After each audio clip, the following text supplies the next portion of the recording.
Hello, my friends, and happy Monday. If you're listening on Monday, the day after St. Patrick's Day, the final full day of winter. Spring starts tomorrow night, so that is it. We are off, and I am very glad that you're here with me. Joining me today, very special guest, the great John Avlon, of course, former CNN anchor and contributor, journalist, historian, and now congressional candidate for New York's 1st District out in Long Island. Great conversation with John. I think you're going to love it, and hopefully you'll be supporting him as he tries to help Democrats take back over the House of Representatives. And that is coming right up for you. I'm not sure I'll be able to do my regular news segment. It's killing me because I love doing it, love putting it together for you, and love having it there for you in the morning. But maybe you can take a break from the news this week as well, because I am planning for Vegas and PodJam. It was a crazy weekend. It's a crazy week and different, so I probably won't be able to get to my news segment each day this week. I will do my best. We will see. I want it to be there for you. I want to be consistent and reliable, but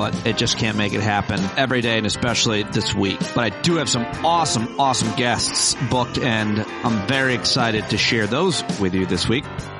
I hope you caught SUPD Presents Anne-Marie Cox Getting Better. She had an awesome guest, Oliver Bodie, who they had a great talk. I dropped that on Saturday. Of course, Christian and Ophira joined me yesterday. So I'm posting these interviews every day this week as well. I've got some awesome guests. I just said that twice now. Sorry. Brain's a little scrambled. So looking forward to seeing you this week, hopefully, and hearing from you if you can't make it. I really appreciate your support listening to the program today and whenever you do. So let's get to it, shall we? John Avlon, what can I say, man? I've known the guy for a long time. You've heard him talking to me over the years dozens of times. He's joined the show. We worked together at CNN. We became close personal friends years ago. Of course, his wife, Margaret Hoover, and their kids. And now he's running for Congress. And I hope you'll consider giving him money or support him however you can. All the links in the show notes to do just that. John, of course, is a journalist, a political commentator. He was senior political analyst and anchor at CNN, editor-in-chief and managing director of the Daily Beast from 2013 to 2018.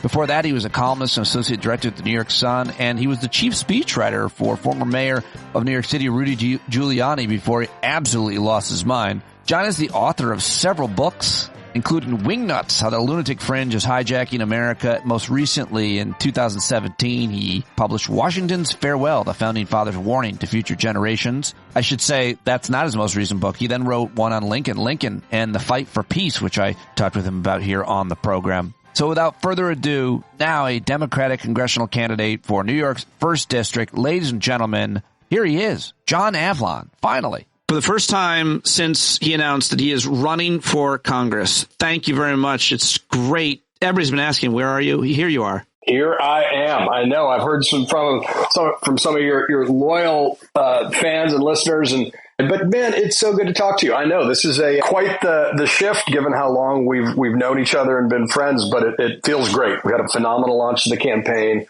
Folks are we've really shaken up the race. Republicans know they're not going to be able to take it for granted now, and it feels great. So onward and upward. Talk to me before I get to us and how I've known you and how I see you and why you're doing this and all that. The state of the race and your district. Tell everybody is eager to get into where are you? Where are you running? What is it like out there? The current congressman is Republican. His name is Loda. Nick LaLota, first-term Republican. He's one of 18 Republicans who represent a district that Biden won, and he was the first to endorse Trump. And I think he's far too far right for the district in a million different ways. And if people want to know what he looks like. About New York. It's the eastern end of Long Island, which is, I think the most beautiful place in the country. It's the North and the South Forks, but then goes in until Mauritius on the South Shore and then cuts up basically north of 495 to Huntington. So it's really the whole North Shore of Long Island. And it's a huge physical area, but it's also really beautiful. And it's a genuine swing seat. It was held by a great Democrat named Tim Bishop for a dozen years. Then it was held by Republican Lee Zeldin, who was one of the guys who voted to overturn the election after the attack on the Capitol. I don't think you should ever separate those things from their names. And then he ran for governor in 2022, which is when Nick LaLota got in. But I just think the stakes in this election are so high. This is a genuine swing seat. We've got a tough fight on our hands. There's a primary first, I should say. But I think that we can flip this seat this year and make a real difference. for the people of New York. And I control of the House of Representatives could go through, Eastern Long Island. So bring it on. Absolutely. It's that tight. It really is that tight. Just a little bit more about the district. It's very diverse in all the ways of diversity, from socioeconomics, ethnicity, religion, that part. I mean, you got the Hamptons out there, right? A whole bunch of wealthy folks. And then the more eastern end of Long Island is a lot more diversity of socioeconomics and all of it. Just a little bit more about the first district, the fighting first. The first, New York one. So look, folks, don't think of the Hamptons. Yes, there's Montauk Lighthouse and Sag Harbor where I live. There's the North Shore with its farms and Greenport. But the population center is in the middle of the island. It's in Brookhaven. And folks, Brookhaven National Labs is a national treasure. It's one of our key essential science and research laboratories for the U.S. government. There's Stony Brook University, near it. And that's something that should be regionally more famous as a source of pride. It's one of the things that really excites me. You look at the combination of that national laboratory, which I think is the best on the East Coast, and Stony Brook University. And I think you can see the outlines of how the future of Suffolk County can grow. There's Setauket, and this is an enormous amount of like Revolutionary War history with like the Washington Spy Network. Over on the western edge of the district, where you get to Huntington, is Nathan Hale Rock, where Nathan Hale was captured, and Walt Whitman's birthplace. I'm a history nerd. Yeah. Jack Kerouac lived in Northport, but these really beautiful and historic villages. But really, Brookhaven is really the heart of it, and that is that is the research institution, the national lab. And but it's also, there are a lot of blue collar communities, throughout Brookhaven. It is economically diverse. It is, there are certainly wealthy parts of the district, but it really reflects, I think, the depth and breadth of New York and Long Island. Except I think Suffolk County's actually been growing. People are moving there because the quality of life is, it's just stunningly beautiful. Well, you would know because you've been living out there. What is your relationship with Long Island and New York? That matters, right? Are people going to say that you didn't live there your whole life or something? Well, look, people will throw whatever. New Yorkers are overwhelmingly from elsewhere to begin with, except I happen to be a native New Yorker, as you know. Yeah. Great grandson of immigrants. So a newcomer in that regard. But that really, as you also know, shapes the way I look at the world and certainly our country. It's the reason why in your and I conversations over time, I've always been really patriotic. It has to do with that. And, so there's a big immigrant community, but Margaret and I started living in the house we now live in 2009, right after we got married. And I started voting out there years ago, in part because I wanted my vote to count. And Lee Zeldin was in office, and I never much cared for him. I'll tell you a quick story. I haven't told too much, but I remember getting a mailing after he beat Tim Bishop. Someone sent out a mailing, and it said, "It's not the first time he's served behind enemy lines." What? And I was like, wait, he's calling his constituents the enemy? Are you kidding me? Wow. Ripping off his military service. And I'd just written Wingnuts at that point. I said, this is everything that's wrong with politics. Right.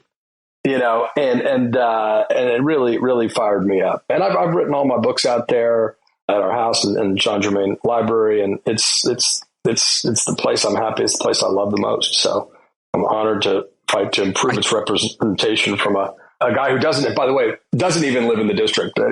Nicola Loda's congressman is actually not Nicola Loda. It's Anthony Garbarino. So he can't even vote for himself in this election. Wait, how does that work? He lives outside the district in Amityville. That's his residence. Oh, wow. Well, you and I have known each other a long time, and we've been talking a long time. People have heard our conversations for a long time. And I know where you kind of started in your career and in your thinking and where you are now.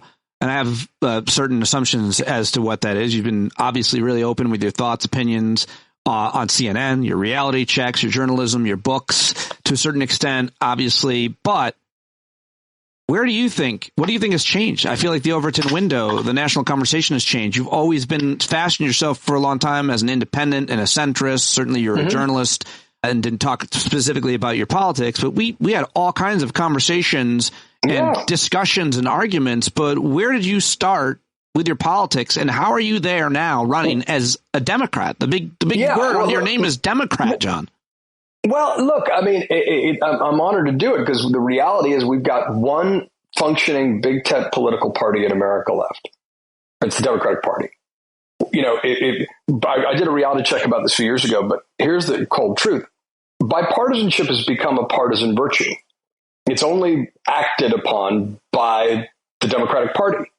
And I think that's a function of how far right the Republicans have gone, and beginning, you know, well, you could date it certainly to Newt Gingrich in the 1990s, but the movement that I wrote about in my book Wingnuts over a decade ago, I never thought it would consume the entire party, but it has. I mean, they have made, you know, the fact that like backing Trump's election lies has become a litmus test for party loyalty is so sinister and so disgusting by any objective standard that if you believe in truth and facts, you got to stand up against it. And we've never had obviously we've never had a major party nominee run on an authoritarian platform praising dictators all the time.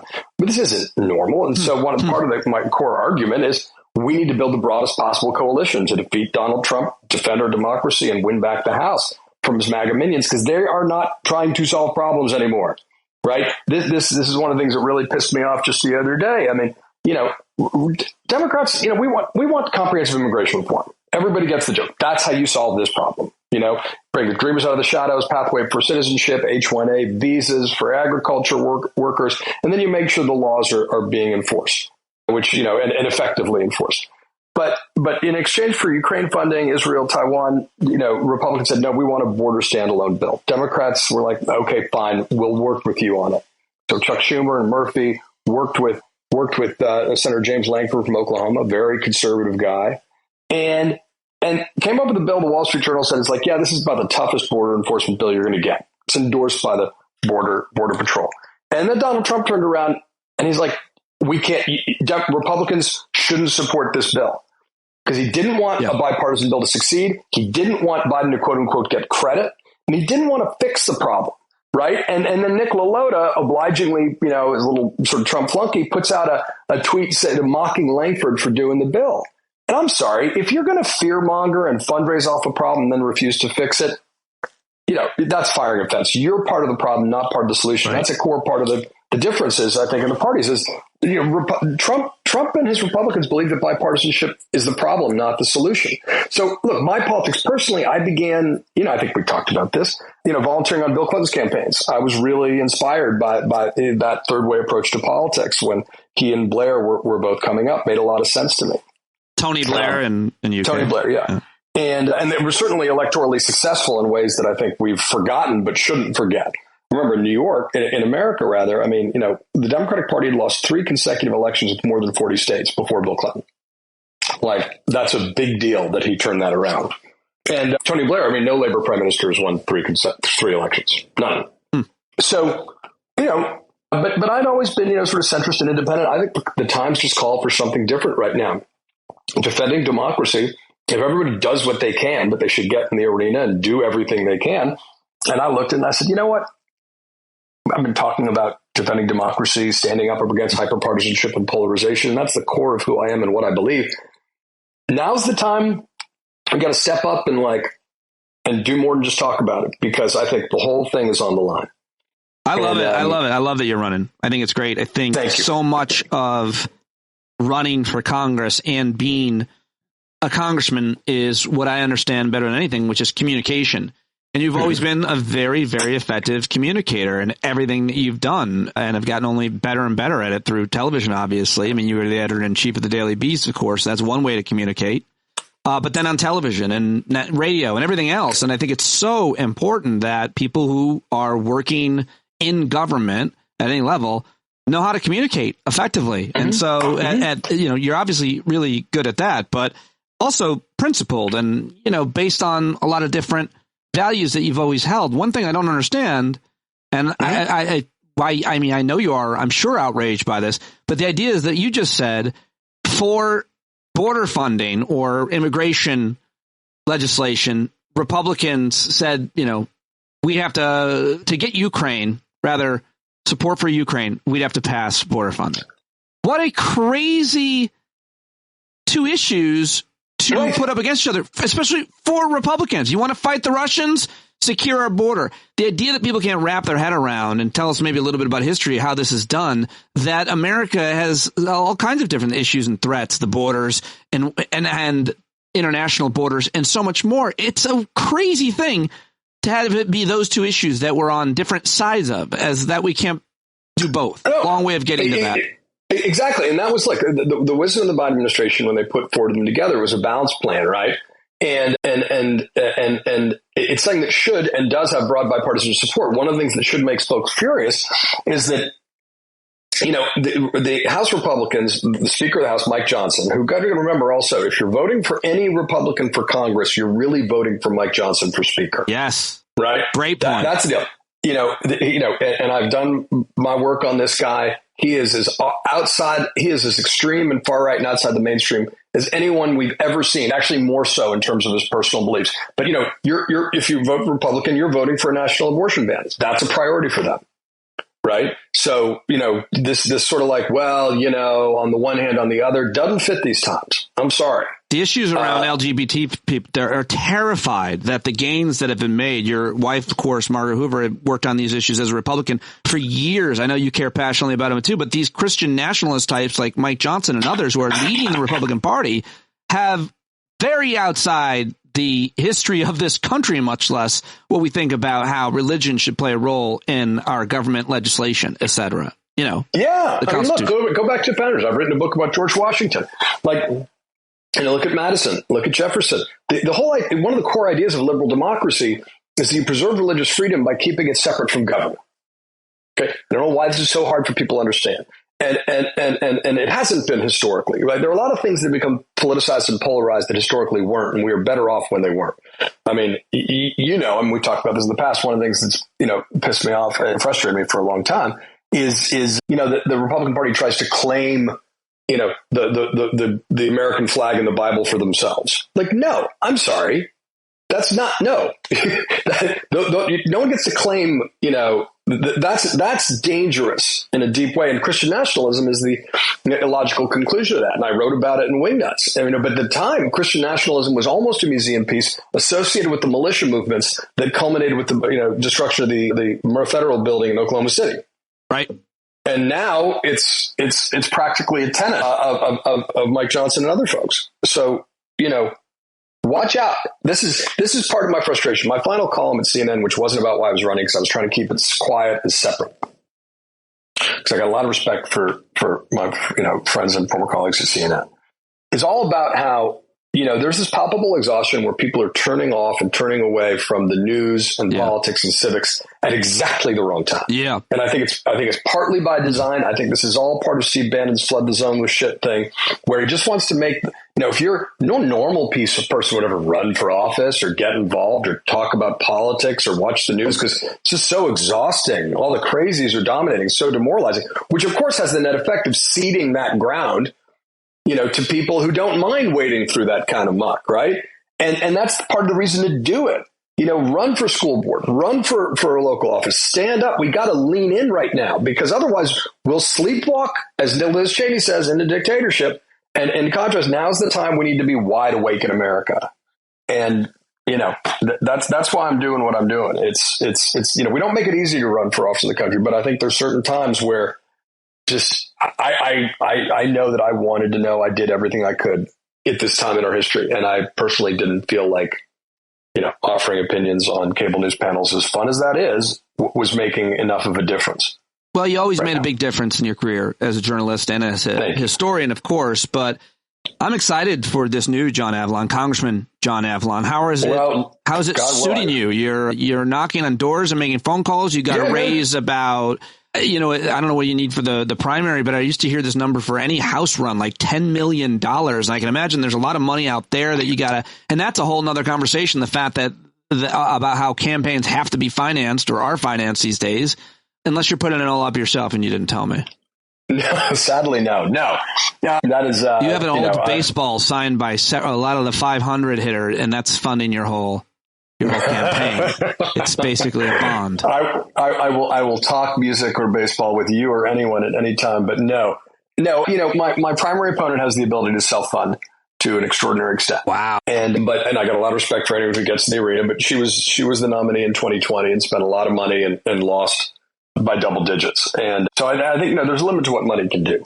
There is, especially now, more than ever, because you could just put up a Facebook ad for free and it goes viral and it's better than anything you paid for on the local news which nobody's watching or something, I think. I mean, our launch video, I think the current views are 2.6 million. Well, yeah, you know, a lot of people like you. But that's the other 2.6 million people. But my point is, I think there was you couldn't buy that. And there was just an organic interest and enthusiasm, which I'm grateful for. Look, I'm experiencing a lot of things that I sort of studied or learned about somewhat in abstract. It's really different being the candidate. Yeah. But I'd say a couple things. One, the hitting a big fundraising target is after you getting the launch right. That's the thing you need to do out of the gate. It shapes perceptions.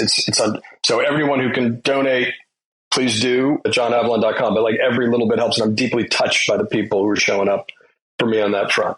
Like when I see like these low dollar recurrings and like.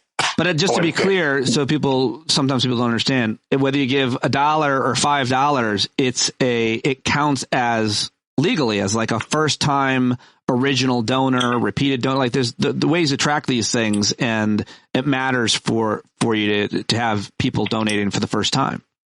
It does. I mean, look, it all matters. Small. We need to repeal Citizens United, which is going to take a constitutional amendment. But for this is the world we live in. Yep.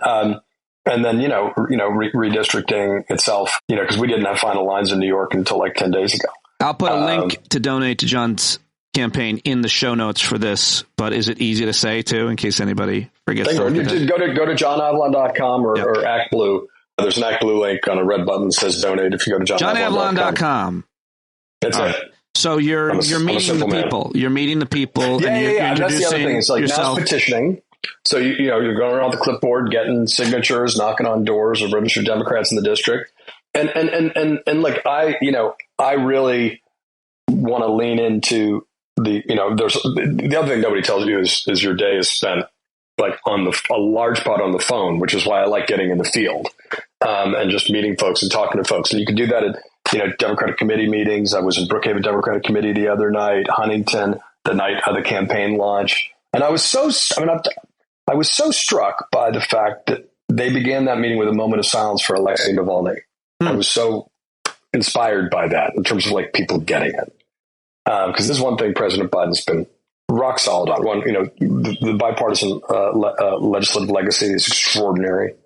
I think will ultimately help rebuild the middle class. And I want to talk about that because it's really important. But also the fact, he said from the beginning, defining struggle of our time is autocracy versus democracy. He's right. Unfortunately, it's an element abroad. Yeah, it's going to be a weird thing to try to talk to people about it when you're knocking on doors. I'm sure you don't start with that. You start with what do you think the issues are? And so what do they... When I talk to folks, very often first thing Democrats say is, got to stop Donald Trump.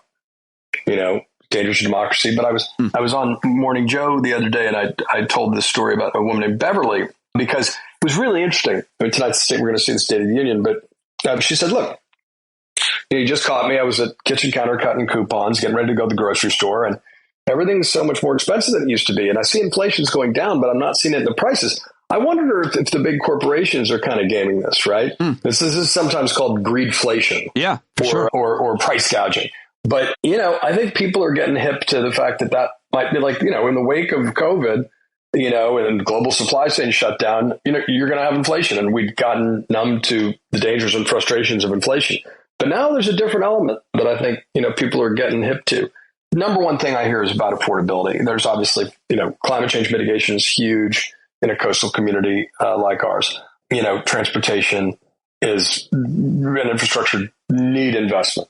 But it's affordability from housing to just daily life. And that's why I think we need to expand the child tax credit. It's one thing. And we need to rebuild the middle class. And that's where, I go back and, I'm a historian, the three things that built the middle class more than anything else, the GI Bill, unions, and community colleges. And I think Biden's been really steadfast about standing with unions and that resurgence and reflected in real wage growth is incredibly important. The fact that, wage growth is outpacing inflation. That's a very big deal.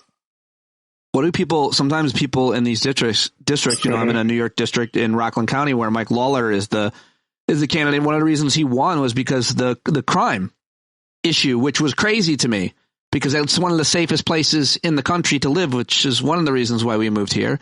we don't have a lot of crime here, and yet people were terrified of crime. And I was like, that's not, well, there's so many other issues. That's not how much of what people think is the problem is actually the problem, whether it be immigration or crime. Some of these things, they're not, obviously it's hard to talk about sometimes, but the idea that there are these invasions and high crime rates in places where there aren't always is hard for me to understand why people think certain things. Sure. And look, I mean, I think, politics is perception, and in some cases things are lagging indicators. So, here's a way to frame crime. Violent crime went up under Donald Trump. It's gone down under Joe Biden. Full stop. Factual. But often it takes a while for people to feel the improvements in the recovery because, fear marches through our brains faster than hope or even facts, unfortunately. Right. It's also important to message really clearly about here are the facts, but also not to discount people's experience. Crime and migrants is a real issue, and Democrats shouldn't deny it, or they need to play offense with it, both with facts, but also make people feel like they're not asleep at the switch without, abandoning our values. And, there's no pro-crime constituency, but when crime starts to tick up, you got to look at why and then what can be done. I mean, and I think it's just about playing offense on the issues. But I think also the right-wing media ecosystem obviously sort of exists to inflame people's anxieties, and it's proven very effective at that. Oh, media has. You understand it as well as anybody does, having run the Daily Beast, having worked at CNN. You realize what people, you're trying to put together this. You did put together this amazing segment almost every day at CNN in the mornings, the Reality Shack, which puts a lot of work, but, not nearly as many people will watch it no matter how good it is versus you and I yelling at each other. Well, but that's where we got to change the equation. And I do think my experience in media, certainly journalism, politics, understanding history, I think hopefully puts me in a good position to kind of disrupt the current status quo, which people need to understand. Disrupting the status quo is actually being determined to solve problems, because the status quo currently is all about fear mongering and fundraising, not fixing. And that's what we got to change. But listen, I want to be able to talk to you over the course of this campaign because you're such a friend for so long. The primary is when? June 25th. June 25th. Thank you very much for joining me. I hope everybody goes and donates, and I'll talk to you very soon. First of many conversations. Yes, sir. We'll talk again soon, buddy. Thank you. Later. All right, man. Peace. There he goes, everybody. John Avlon. Go send him money. Go help him in any way that you can, and let him know that you heard him here on the program. So great to get John on the show finally. And I so appreciate you listening today and being patient with me this week as I'm getting ready for the big shindig get-together in Vegas. And I hope to see you there. I know I've been saying it for months now. So looking forward to it, and so appreciate you and all of your support. And I will talk to you right here tomorrow, or maybe even later today. We'll see.